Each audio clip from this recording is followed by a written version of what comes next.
Jharkhand cabinet की बैठक में कुल 17 प्रस्ताव पर लगी मुहर। झारखंड के मंत्री योगेंद्र प्रसाद का हाल जानने पहुंचे सीएम हेमंत सोरेन। मंत्री योगेंद्र के जल्द स्वस्थ होने की कामना। रांची में पंचायती राज विभाग की पेसा कानून पर कार्यशाला। पेसा कानून बनाने पर किया गया मंथन। कहा ड्राफ्ट के आधार पर पेसा कानून होगा लागू।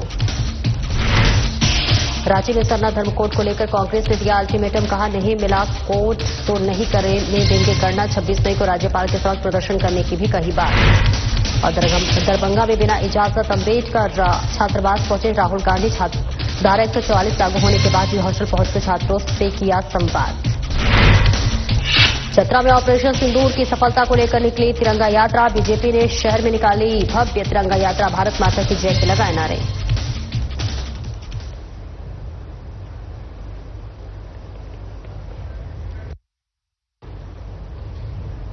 नमस्कार, स्वागत है आपका। मैं हूं आपके साथ सपना दीपक मदेशा। बुलेटिन का आगाज बड़ी खबर के साथ, जहां झारखंड में कैबिनेट की बैठक की गई है, जहां बैठक में कुल 17 प्रस्ताव पर मुहर लगी है। सीएम हेमंत सोरेन की अध्यक्षता में यह बैठक हुई है। कैबिनेट की बैठक में नई शराब नीति को मंजूरी मिली है। राज्य में 70 साल से अधिक उम्र के नागरिकों को मुख्यमंत्री आयुष्मान योजना के तहत 5 लाख तक की स्वास्थ्य इंश्योरेंस की सुविधा। तो देखिए, ये बड़ी पहल की गई है, जहां Jharkhand professional educational institutions regulations of fee bill 2025 की दी गई है स्वीकृति। झारखंड सरकारी माध्यमिक आचार्य, प्रधानाचार्य और शिक्षेतर कर्मियों की नियुक्ति और सेवा स्तर नियमावली 2025 की स्वीकृति मिली है।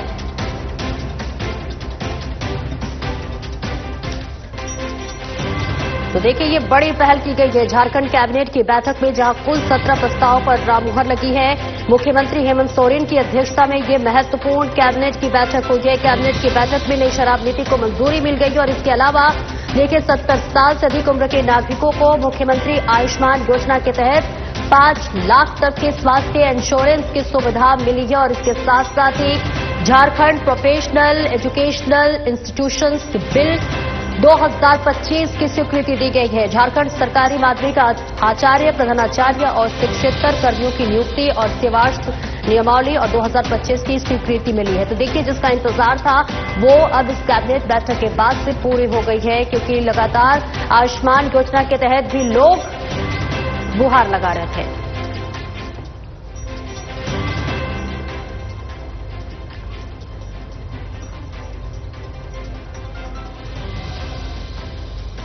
और इस खबर पर ज्यादा जानकारी के लिए रांची से हमारे वरिष्ठ संवाददाता चंदन वर्मा हमारे साथ जुड़े। चंदन, देखिए, झारखंड कैबिनेट की बैठक में कुल 17 प्रस्ताव को मंजूरी मिली है और ऐसे में लगातार आयुष्मान योजना को भी लेकर लगातार गुहार लगाया जा रहा था। क्या कुछ प्रतिक्रियाएं सामने आ रही है? देखिए, कैबिनेट में आज कहें कि कुल 17 प्रस्तावों पर मुहर लगी है और ऐसे में कहें कि इसमें 17 प्रस्ताव में से कुछ ऐसे प्रस्ताव हैं जो कहें कि आम जनता से जुड़ा हुआ था और झारखंड के लिए बहुत ही जरूरी था, जो कि सीधे तौर पे झारखंड की जनता पर असर डालता है। तो ऐसे में कहें कि एक तरह से जो विभागीय आज बैठक थी, जो कैबिनेट की जो बैठक थी, हर मंत्री मौजूद थे और विभागीय जो सचिव थे वो मौजूद थे। सबसे बड़ा अगर अहम कहें कि फैसला माना जाए तो इसमें स्वास्थ्य को लेकर किया गया है।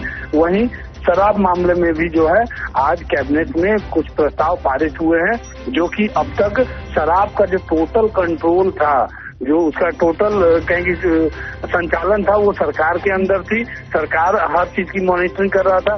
लेकिन अब कहें कि जो सिर्फ डीलरशिप और होलसेलर जो है वो सिर्फ सरकार देगी, बाकी रिटेलिंग जो है वो प्राइवेटाइजेशन कर दिया है उसे, ताकि जो उसमें भी कई नियमावली बनाए गए हैं कि एक ग्रुप में 3 दुकान होते हैं और एक व्यक्ति को मैक्सिमम 3 ग्रुप ही मिलेंगे और पूरे अगर झारखंड में उसकी बात की जाए तो 3 ही जिला में उसे दुकानें दिए जाएंगे। यानी कहें कि एक व्यक्ति को कुल मैक्सिमम जो है वो 36 दुकानें पूरे झारखंड भर में मिल सकते हैं, अलाउड हो सकते हैं, उससे ज्यादा नहीं हो सकते। और वो अभी ये प्रक्रिया जो है वो लॉटरी के माध्यम से किया जाएगा। जी, कई बार देखा कि शिक्षकों को लेकर अगर हम बात कर ले तो देखिए, कई बार शिक्षक धरने पर भी बैठे, प्रदर्शन भी किया, उन लगातार नियुक्ति की मांग कर रहे थे। तो ऐसे में देखिए, इस बैठक में इसके लिए भी नियमावली बनाई गई है। क्या कुछ प्रतिक्रियाएं आ रही है शिक्षकों की अगर बात कर ले तो? देखिए, अगर शिक्षा विभाग की बात करें तो शिक्षा विभाग कहेंगे पिछले कई दिनों से काफी गहनता से जांच कर रहा है और काफी चीजों पे मॉनिटरिंग कर रहा है। आपको बता दूं कि तकरीबन 1161 शिक्षकों को जो है नोटिस भी दिया गया है, शोकॉज भी किया गया है, लापरवाही और कई चीजों के मामले में जो है शोकॉज किया गया है, जवाब मांगा गया है। इसको भी लेकर आज कैबिनेट में बैठक हुई, शिक्षा के मुद्दे पे भी बैठक हुई। कई अहम बदलाव करने की जो जरूरतें हैं, जो बातें हैं, उन बिंदुओं पर भी चर्चा की गई है। इसके अलावा भी अगर बात करें तो हेल्थ के सेक्टर में जो है वो बात हुई है, उसमें 5 लाख रुपया कहें कि हेल्थ को लेकर जो है उसमें देने का प्रावधान किया गया है। जी, बहुत बहुत शुक्रिया चंदन इस महत्वपूर्ण जानकारी के लिए। और आगे बढ़ेंगे जहां मुख्यमंत्री हेमंत सोरेन ने उत्पाद और मद्य निषेध विभाग के मंत्री योगेंद्र प्रसाद से मुलाकात की। मुख्यमंत्री उनके स्मार्ट सिटी राज्य स्थित आवास पहुंचे। वहां उन्होंने मंत्री योगेंद्र प्रसाद से भेंट कर उनका कुशल क्षेम जाना। साथ ही मुख्यमंत्री ने उनके जल्द स्वास्थ्य होने की कामना की। साथ ही साथ बता दें कि झारखंड के उत्पाद मंत्री योगेंद्र प्रसाद की तबियत अचानक खराब हो गई थी और उनके सीने में दर्द हो रहा था। स्वास्थ्य मंत्री डॉक्टर इरफान अंसारी मंत्री योगेंद्र प्रसाद को लेकर पारस हॉस्पिटल पहुंचे थे। वहां चेकअप के बाद उन्हें घर भेज दिया गया। फिलहाल वे डॉक्टर की निगरानी में हैं।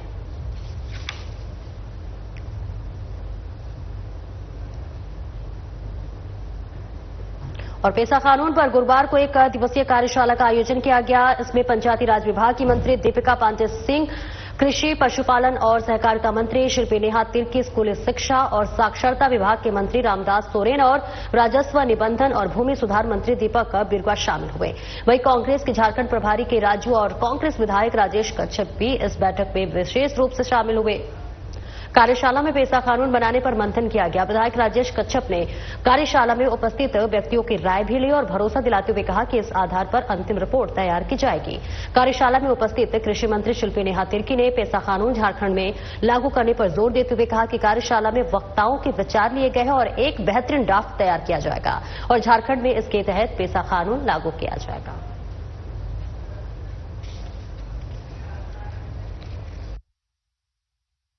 सरकार एक प्रयास किया है कि उन संसाधनों जिसको गांव कहता है कि हमारा है और सरकार कहती है कि सरकार का इसमें अधिकार है। ये जो हिस्सेदारी की जो लड़ाई है ये आज का नहीं है, लेकिन जब यहाँ पे पेसा एक्ट को लागू किया गया, जब यहाँ पे शेड्यूल एरिया इसको घोषित किया गया, इसके लिए एक विशेष प्रावधान का व्यवस्था किया गया, तो मुझे लगता है कि झारखंड सरकार इस बात को लेकर के विचार कर रही है कि गांव के आधार से हम सरकार को कैसे, गांव को आगे रख करके हम सरकार को कैसे चलाएं। पेशा का मतलब हुआ कि ट्रेडिशनल व्यवस्था, कि हम हमारी परंपरागत व्यवस्था क्या है। वो ग्राम सभा वो नहीं कि जिसको सरकार ने नियुक्त किया, जिसको मनोनीत करे लोग, ग्राम सभा के लोग मनोनीत करे, वो है मूल पेशा। ये 1000 रुपया देने वाला ग्राम सभा का मैं बात नहीं, वो तो सरकार को सहयोग करने के लिए वो इस प्रकार की व्यवस्था की गई है। और एक चीज हमेशा आप याद करिएगा, ट्राइबल कम्युनिटी में जहां पे शेड्यूल एरिया है, मैं ट्राइबल की बात नहीं करूंगा, शेड्यूल एरिया की मैं बात करूंगा, तो शेड्यूल एरिया में अगर किसी को अगर पूजा पाठ करना है तो उसके लिए, चूंकि उस टाइम में पैसे की व्यवस्था नहीं थी, तो उसके लिए उसको अलग से जमीन दिया गया है। अगर मान लीजिए कि कोई प्रधानी व्यवस्था है तो उसके लिए भी अलग से एक व्यवस्था दिया गया है। तो सरकार उन व्यवस्थाओं पे थोड़ी संशोधन कर सकती है, लेकिन जो मूल भावना है उसको निर्णय लेने का अधिकार है। उस निर्णय लेने का अधिकार को मुझे लगता है कि सरकार को ग्राम सभा के साथ में समतुल्य ग्राम सभा को मॉनिटरिंग करने का पावर अपने पास रखना चाहिए। 24 साल हो गया, 20 साल हो गया, आज तक ऐसा कानून नहीं बना। कई सारी भ्रामक चीजों को भी फैलाई जाती है। कहा जाता है कि ये कुछ धर्म विशेष के लिए ही है ये कानून। कुछ किसी को कह दिया गया है कि नहीं, आदिवासियों को सभी ताकत मिल जाएगा तो मूलवासी कहा जाएगा। ये भी भ्रम फैला दिया गया। तो हम देखते हैं कि कुछ मूलवासी संगठन है जो खुद आंदोलन करते हैं कि नहीं, ये एक्ट नहीं लागू होना चाहिए। ये भ्रामक स्थिति बनाई गई है इस राज्य में, क्यों? और इसका समाधान कौन निकालेगा और कैसे निकालेगा? हम लोग तो आगे और लोगों को केवल कंफ्यूज करते रहते हैं। पिछले दिनों केंद्र सरकार ने देश भर में जातिगत जनगणना करने का फैसला लिया है। दरअसल झारखंड प्रदेश कांग्रेस की ओर से आयोजित संवाददाता सम्मेलन में प्रदेश कांग्रेस प्रभारी के राजू ने कहा कि काफी समय से सरना धर्म कोड की मांग आदिवासी समुदाय की तरफ से की जा रही है। आगामी जनगणना में सरकार सरना धर्म कोड कॉलम अवश्य लाए। जब तक सरना कोड नहीं मिलता तब तक हम इसके लिए संघर्ष करेंगे। वहीं प्रदेश अध्यक्ष केशव महतो कमलेश ने कहा कि 11 नवंबर 2020 को विशेष सत्र बुलाकर महागठबंधन की सरकार ने सरना धर्म कोड का प्रस्ताव पारित कर केंद्र सरकार को भेजा था, लेकिन केंद्र सरकार की ओर से इस पर कोई संज्ञान नहीं लिया गया है। प्रकृति पूजक आदिवासी समुदाय की सालों पुरानी मांग के अनुसार वर्तमान जनगणना में अतिरिक्त कॉलम जोड़ने की मांग को लेकर 26 मई को राज्यपाल के समक्ष प्रदर्शन किया जाएगा।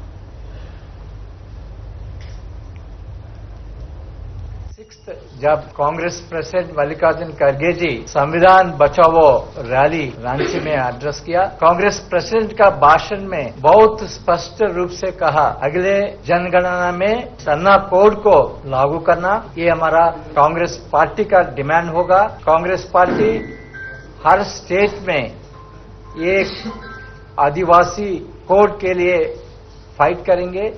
झारखंड में भी हम ये मूवमेंट शुरू करने के लिए हम तैयार हैं। झारखंड विधानसभा द्वारा 11 नवंबर 2020 को एक विशेष सत्र बुला करके आदिवासी सरना धर्म कोड को केंद्र सरकार को भेजने हेतु एक प्रस्ताव पारित किया गया। अभी जनगणना होने वाला है। पूर्व में 7 कलम थे, हिंदू, मुस्लिम, सिख, ईसाई, बौद्ध, जैन, अदर्स, लेकिन उसको हटा करके सिर्फ 6 कलम रखा गया है। आप सभी जानते हैं हमारा झारखंड आदिवासी बहुल क्षेत्र है और इसके अगल बगल सीमावर्ती कई राज्यों में आदिवासियों की संख्या काफी तादाद में है और जिनका अपना धर्म है।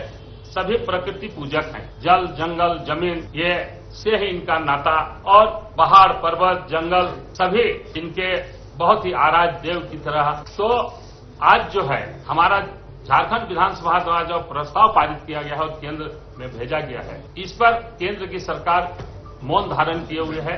आज सबका अपना अपना कोड है, लेकिन हमारे आदिवासियों का जो कोड होना चाहिए जिससे इनकी पहचान होगी, धार्मिक पहचान से लेकर अपनी अस्मिता सारे चीजों का स्वाद ये नहीं दिया गया है। इसलिए आज हम सभी इस प्रेस वार्ता के संबंध में ये आप सबों को बताना चाहते हैं कि कांग्रेस पार्टी पूरी मजबूती के साथ आगामी जो केंद्र के नुमाइंदे यहाँ महामहिम राज्यपाल हैं, 26 मई को हम लोग एक विशाल धारणा प्रदर्शन।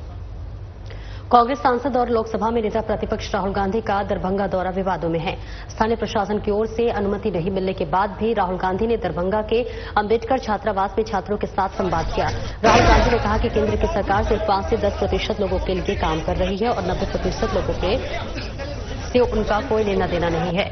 लहेरिया सराय थाना के सर्किल इंस्पेक्टर ललन कुमार ने बताया कि पूरे इलाके में धारा 144 लागू थी। इसके बाद भी राहुल गांधी अंबेडकर हॉस्टल में प्रवेश कर गए। दरभंगा एयरपोर्ट पर भी जब स्थानीय प्रशासन ने राहुल गांधी को रोकने की कोशिश की तब वो कांग्रेस नेताओं के सहयोग से गाड़ी में बैठकर अंबेडकर छात्रावास के पास पहुंच गए। छात्रावास के नजदीक भारी संख्या में पुलिस बल की तैनाती देखकर राहुल गांधी कार से उतरे और पैदल ही अंबेडकर छात्रावास में चले गए। वहां उन्होंने कुछ मिनटों के लिए छात्रों से संवाद किया। दरभंगा के अंबेडकर छात्रावास के छात्रों से राहुल गांधी ने कहा कि आपकी ताकत के कारण मुझे कोई नहीं रोक पाया। पुलिस मुझे रोकना चाहती थी लेकिन पुलिस मुझे रोक नहीं पाई। कुछ मिनटों का संवाद करने के बाद राहुल गांधी अंबेडकर छात्रावास से निकल गए और पटना के लिए रवाना हो गए।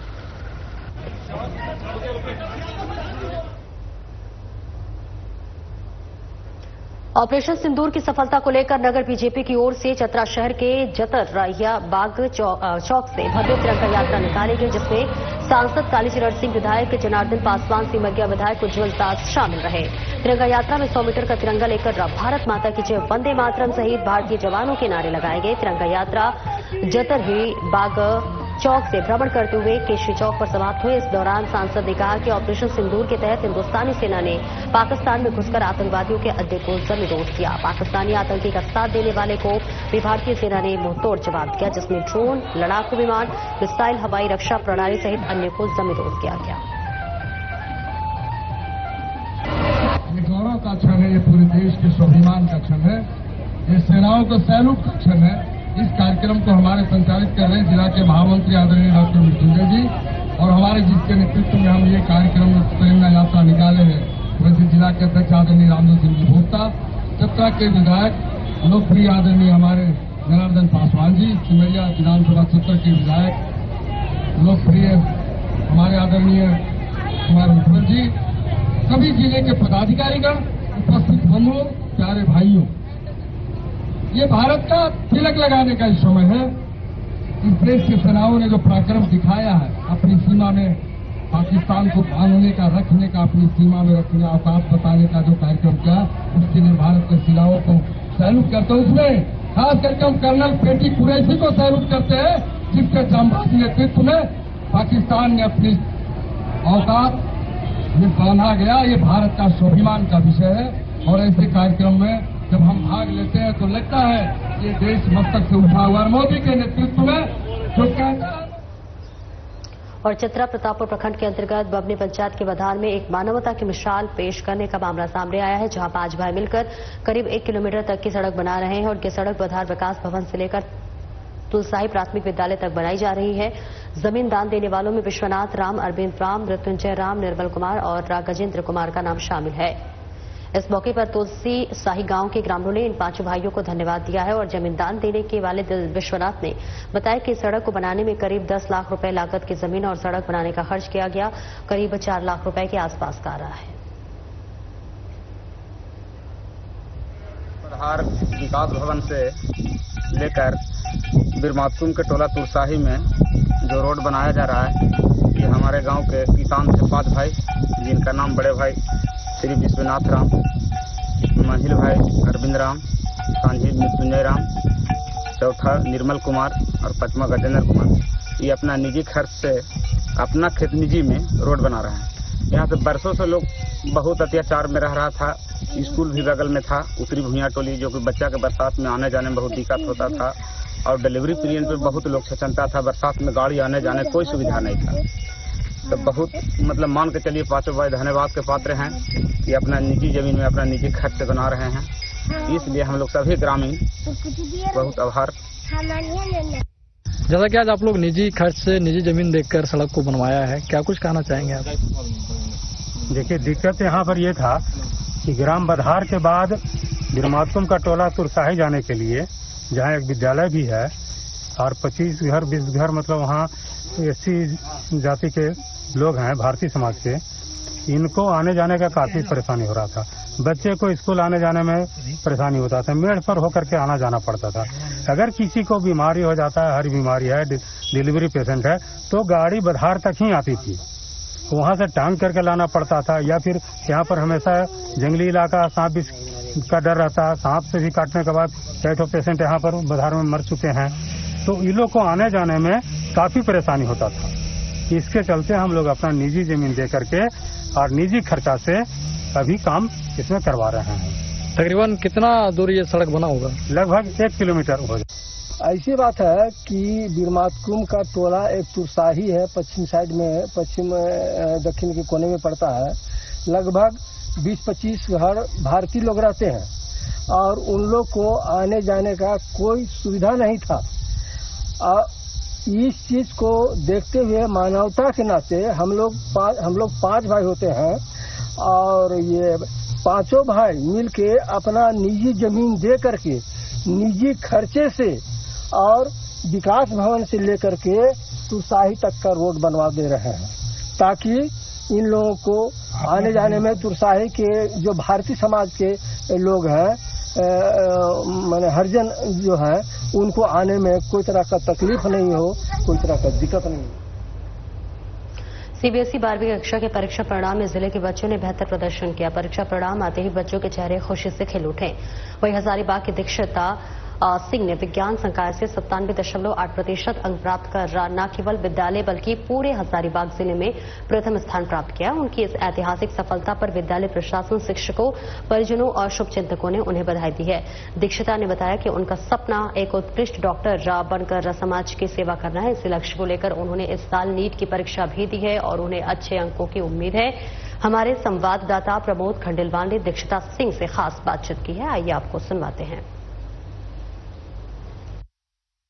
झारखंड की हजारीबाग की बात करें, आज हम ऐसे शख्सियत से बात कर रहे हैं जो एक बेहतर प्रदर्शन तो किया ही है, स्कूल के साथ साथ परिवार का भी नाम रोशन किए हैं। दीक्षिता सिंह, दीक्षिता जी सबसे पहले तो साधना प्लस न्यूज की पूरी टीम की तरफ से आपको ढेर सारी शुभकामनाएं और बधाइयां। इतना बेहतर प्रस्तुति, क्या कुछ राज है इसके पीछे? ये तो साल भर की सिर्फ मेहनत का नहीं, जब से मैंने पढ़ाई के तरफ मेरा एक अलग ही झुकाव रहा है शुरुआत से ही, उसके साथ साथ मैंने अलग अलग चीजों में भी बढ़ चढ़कर भाग लिया है और उसी सब मेहनत का फल मुझे शायद हमेशा से मिलते आ रहा है और अगर मैं ये मेहनत जारी रखूं तो आगे मिलेगा। तो ये सब हमेशा डेडिकेशन से अपने काम को करते रहने का ही फल है। आगे क्या कुछ सोचा आपने? अभी मैंने तो डॉक्टर बनने का निर्णय लिया है और मैं चाहती हूँ कि मैं बड़ी होकर एक न्यूरो सर्जन बनूं और अपने देश में ही रह के अपने देश के लोगों की सेवा करूं। दीक्षिता जी, एक बड़ी बात होती है क्योंकि जिस ट्रैक को आपने चुना तो उसमें बहुत से फैसिलिटीज होते हैं, किस तरह की सेवा आप करेंगे? जैसे कि मैंने कहा कि मैं न्यूरो सर्जन बनना चाहती हूँ और हमारे देश भारत में न्यूरो सर्जन की मतलब जितने भी डॉक्टर्स अच्छे होते हैं वो ज्यादातर अब्रॉड जाना पसंद करते हैं और हमारे देश में न्यूरो सर्जन की बहुत ज्यादा कमी है। तो मैं चाहती हूँ कि मैं अपने देश में ही रहकर अपने देश की लोगों की सेवा करूँ और साथ साथ जो फैसिलिटीज शायद गरीब लोगों को नहीं मिल पा रही है वो मैं अपनी तरफ से पूरी कोशिश करूंगी कि मैं उन्हें दे पाऊँ। ये जो सफलता मिली है इसके पीछे सारा श्रेय किसको जाता है? ये मेहनत तो सिर्फ मेरी ही नहीं है, साथ ही साथ मेरे माता पिता जो कि हमेशा मेरे साथ हर मोड़ पे खड़े रहे और उसके साथ साथ मेरे स्कूल टीचर्स और साथ साथ मैंने अन्य जगह में भी मतलब अपना बेस्ट देने का कोशिश किया। जैसे मैं एक एबेकस का भी भाग रही हूँ, वहाँ पे भी मैंने 3 से 4 साल का कोर्स किया था एबेकस का, तो उधर भी मतलब ये अगर आप सीट एबेकस की अगर मैं बात करूँ तो वहाँ से कितना कुछ सपोर्ट मिला आपको?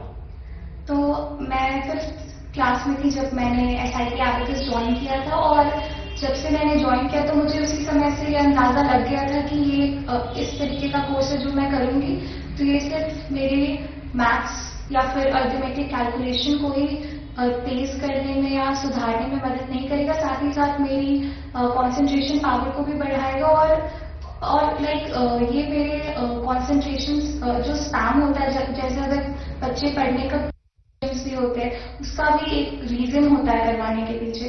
तो जब ये सारी चीज को आप साल भर डेडिकेशन के साथ और एक पर्पस के साथ करेंगे तो इसका रिजल्ट एक्यूमुलेट। एक सवाल, इतनी बड़ी जो सफलता हासिल हुई, इतनी बेहतर आपने प्रस्तुति की, कभी सोचा था क्या कभी ऐसा? रिजल्ट के बारे में तो आज तक उतना नहीं सोचते बिकॉज कभी कभी होता है कि अगर आप बहुत ज्यादा मेहनत कर रहे हो और आपके मन अनुसार रिजल्ट ना मिले तो डिसहार्टनिंग भी हो जाता है। इसलिए मेरा हमेशा से फोकस रहता है कि मैं इस समय जो काम कर रही हूँ उसमें अपना 100% दूं ताकि आगे जाके रिग्रेट ना हो। बाकी अगर पूरे मेहनत के साथ और डेडिकेशन के साथ काम देखिए कि जब अपना रिजल्ट आपने देखा होगा चाहे वो ऑनलाइन या कैसे भी आपने देखा, कैसा लगा था उस वक्त आपको? उस समय मतलब पहली बार रिजल्ट जब देखा तो नंबर्स देख के तो पता अंदाजा लग गया था कि मार्क्स ठीक आए। अगर हार्टबीट की बात करूं तो मैम कैसा चल रहा था हार्टबीट उस वक्त? वो जब परिणाम आता है तो थोड़ा तो हार्टबीट बढ़ ही जाता है, सबको लगता है कि पता नहीं जितना एक्सपेक्ट किया था उतना आया कि नहीं आया। बिकॉज जब आपने फ्लैक्स देखा सामने उस वक्त का मूवमेंट आपका कैसा था फेस की अगर हम बात करें तो? एक्साइटेड थे, रिजल्ट अपना रोल नंबर डालते समय थोड़ा हाथ भी शेक कर रहा था बट कहीं ना कहीं थोड़ा विश्वास भी था कि साल भर मेहनत। चलिए अंतिम, अपने कलीग्स को क्या कुछ टिप्स देना चाहेंगे?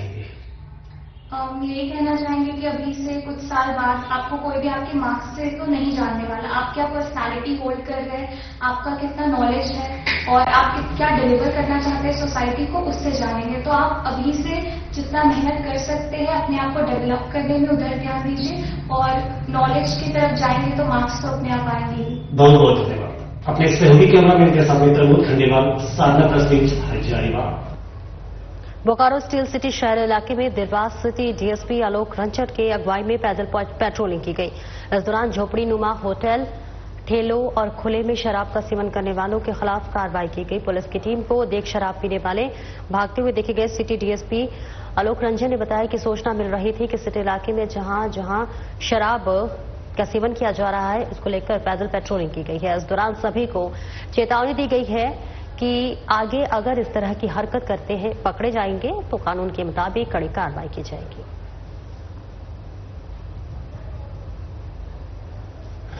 आज विभिन्न सिटी एरिया के विभिन्न थाना क्षेत्रों में आज फुट पेट्रोलिंग और वैसे जगहों पे जहां पे प्राय शिकायत मिलती थी कि अड्डेबाजी और शराब पिए जाने की, उन सब जगहों को चेक किया जा रहा है। फुट पेट्रोलिंग किया जा रहा है विभिन्न क्षेत्रों में। आगे भी ये चीज निरंतर जारी रहेगा और इन सब चीजों पे फिर से मतलब कि ये रहेगा प्रयास की फिर से इस प्रकार की अड्डेबाजी वहां पर न हो, ये सुनिश्चित हम लोग करेंगे वहां पे, क्योंकि प्रायः शिकायत आती है कुछ ऐसे जगहों का कि जहाँ पे लगातार लोगों के द्वारा शराब का सेवन किया जाता है खुले में। तो उसी पे देखते हुए आज हम लोगों के द्वारा फुट पेट्रोलिंग करके और उन सब जगहों को चेक करके जहाँ जहाँ अड्डेबाजी की सूचना मिलती है चेक किया जा रहा है। फायदा है इन सब चीजों से, एक डर का तो माहौल बनता है उन लोगों में जो इस तरीके से खुले में पीते हैं उनमें, फिर भी इस पे लगातार इसको मॉनिटर करते रहने से ज्यादा। फिलहाल इस बुलेटिन में इतना ही। नमस्कार।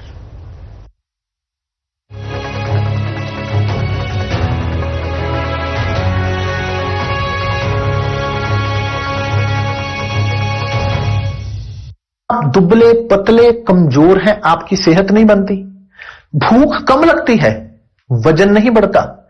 दरअसल मेन बात खाना पीना खाना नहीं है, मेन बात है खाया पिया पूरी तरह से लगना।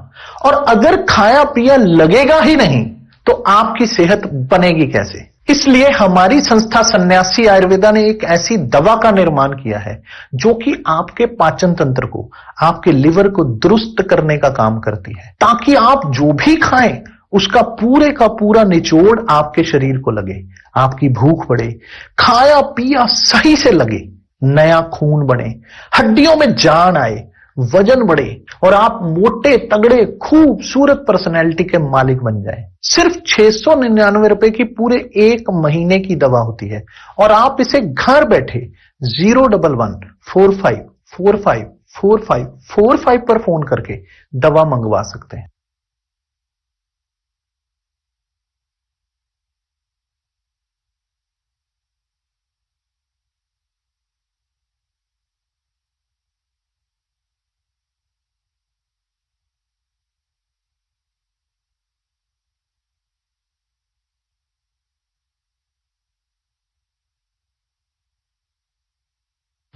देखिए कार्यक्रम राम नारायण राम प्रतिदिन प्रातः 6:40 से साधना टीवी पर एवं सोमवार से शनिवार प्रातः 7:30 से व रविवार प्रातः 7:50 से एवं रात्रि 10:30 से ईश्वर टीवी पर एवं प्रातः 7:30 से साधना प्लस पर एवं प्रातः 10:30 से हर खबर न्यूज पर एवं रात्रि 8:30 से आर्यन टीवी पर।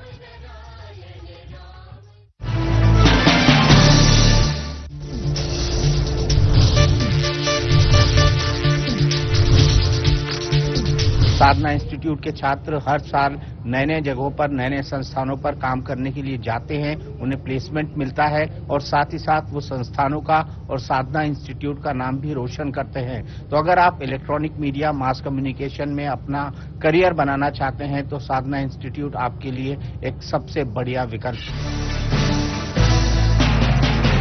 क्या रंग खिला, क्या रूप सजा, मैंने ही नहीं दुनिया ने कहा।